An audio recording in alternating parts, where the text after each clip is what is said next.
Fala, guerreiros! Tudo bem? Old Power de volta na área e hoje eu quero convidar vocês para uma discussão fundamental para os destinos da humanidade. Por que a Netflix nos engana? Quando a Netflix, nós sabemos, ela trabalha bem as coordenadas de planejamento e execução, nós somos premiados com obras-primas das séries como Breaking Bad, Stranger Things, Dark. Mas, por outro lado, quando a Netflix falha nesses quesitos, planeja mal ou executa mal, nós somos vítimas de uma tremenda frustração. Principalmente nós, que somos maratonistas de série, especialmente num período como esse, que a gente tem que ficar a maior parte do tempo isolados dentro de casa. Então, vem comigo que hoje nós vamos discutir por que a Netflix nos engana.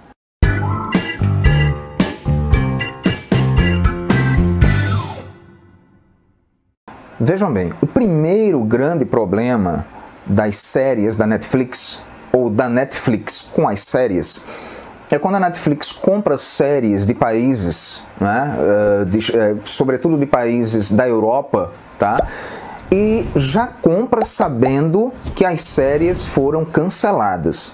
Daí vem a minha pergunta, poxa, se você já sabe que a série foi cancelada, por que você compra sem nenhuma garantia de continuação? E se a série fizer sucesso no canal? Como é que você vai justificar para o público que aquela série acaba ali? E é o que acontece no caso de Lobo, ou Boru, que é uma série turca interessante. É o que acontece em Cidade dos Mortos. É o que acontece em Messiah. Essas séries começam, têm um ponto de atratividade e simplesmente depois, quando nós vamos olhar, descobrimos que elas não têm sequer continuação, elas já estão canceladas em seus países de origem.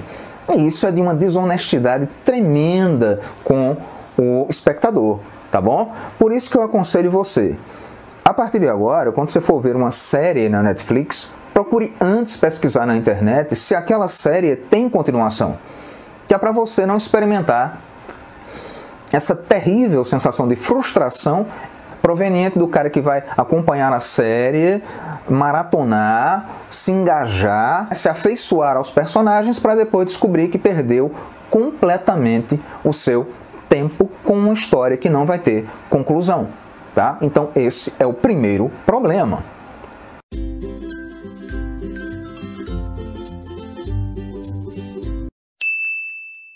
O segundo problema com as séries na Netflix é quando a série faz sucesso, a Netflix se compromete a fazer novas temporadas, mas essas temporadas demoram uma eternidade para acontecer.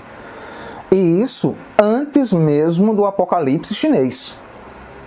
Não adianta usar a pandemia como desculpa. Antes mesmo da pandemia, a Netflix já aprontava dessas. Então você pega séries como Peaky Blinders, Better Call Saul, que é um spin-off da magnífica Breaking Bad, tá? Você pega Kingdom, que é uma série que mistura zumbis com artes marciais, com a Coreia medieval, que também teve a sua continuação prometida, mas Deus sabe quando vai aparecer.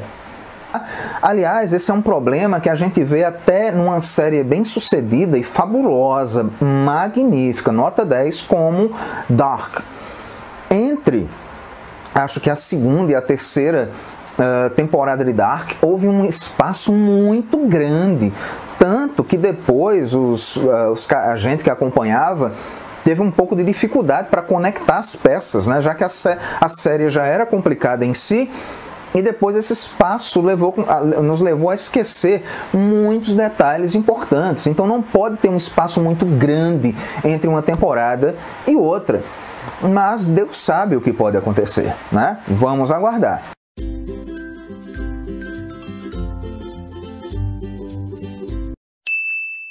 Outro problema que acontece com as séries, o terceiro no caso, na Netflix, é quando uma série fechou perfeitamente bem, mas como ela fez muito sucesso, a Netflix inventa de estragá-la, criando uma próxima ou próximas temporadas desnecessárias. Quem não lembra, né? Quem não lembra do atentado que a Netflix cometeu contra uma de suas melhores séries, La Casa de Papel? Que teve um princípio magnífico, uma série magnificamente desenvolvida, onde o principal trunfo estava no roteiro, onde tudo estava muito bem amarrado e a conclusão foi absolutamente perfeita, como eu já falei. Mas, diante do estrondoso sucesso internacional da série, o que fez a Netflix? Inventou novas temporadas e com isso simplesmente enterrou a série, sabotando-a exatamente naquilo que fez a sua grandeza, que foi o roteiro. Então, a série, que era maravilhosa, acabou sendo sabotada pela própria Netflix por pura falta de bom senso, de planejamento e de compreensão de que o que está perfeito não deve ser mexido.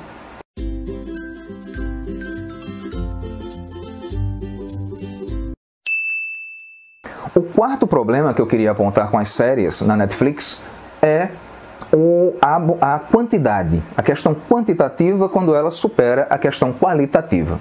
E para mim não há exemplo maior do que o projeto Defensores, que era lançar um monte de séries, tá, envolvendo cada um dos heróis que formam esse grupo. É como se fosse um Vingadores menor. Então, numa levada praticamente tudo ao mesmo tempo agora, vieram Demolidor, Luke Cage, Jessica Jones, Punhos de Ferro e O Justiceiro. E dessas 5 séries, a bem da verdade, somente 2 foram bem-sucedidas em suas primeiras temporadas. Demolidor e Justiceiro, que trazem realmente elementos surpreendentes. Entretanto, mesmo em se tratando dessas 2, a Netflix conseguiu fazer segundas temporadas pavorosas, que enterraram tudo de bom que tinham construído nas primeiras temporadas. A segunda temporada do Demolidor e a segunda temporada do Justiceiro padecem inclusive de um mesmo problema. São temporadas onde os protagonistas acabam se tornando coadjuvantes em suas próprias séries. A impressão que dá é de que tanto o Demolidor quanto o Justiceiro estão ali em modo remoto, num piloto automático, e que todo mundo pode aparecer, inclusive personagens sem a menor importância, menos os 2 heróis. Então isso acabou com o projeto, tá? E tanto que ele está absolutamente enterrado e provavelmente nunca mais voltará pela Netflix.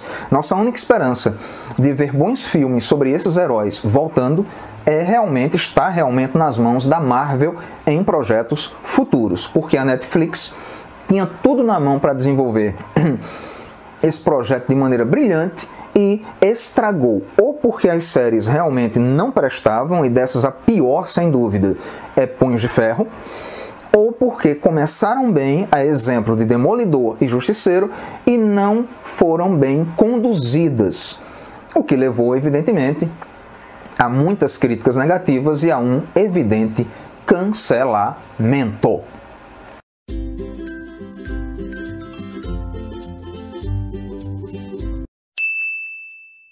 Então, guerreiros, esses foram os probleminhas que eu gostaria de trazer para a gente discutir, para a gente refletir sobre séries na Netflix, né? São, na verdade, problemas que nos conduzem àquela perguntinha: por que a Netflix nos engana com projetos mal elaborados, projetos inacabados, promessas não cumpridas, tá bom? Claro, a Netflix é uma grande rede de streaming, que quando não está mais preocupada em lacrar, né, em atender ao politicamente correto, ou em se precipitar, é capaz de produzir séries maravilhosas. Eu falei de 3, e há muitas encaminhadas para se tornarem igualmente grandes, tá bom? Quem tem Breaking Bad em seu acervo, quem tem Dark em seu acervo, quem tem Stranger Things em seu acervo, não pode ser chamada de uma rede menor de streaming. É realmente uma rede competente. O que precisa é apenas mostrar essa competência em maior escala, tá certo? Sendo mais cuidadosa nos seus planejamentos e nas suas execuções. Então é isso, guerreiros. Comentários? Coloca aí. Like? Obrigado a dar, hein? Tem que dar o like no vídeo. Inscreva-se, divulgue o canal, participe. Sua participação é muito importante. Então, ó, grande abraço para vocês, fiquem com Deus e até a próxima.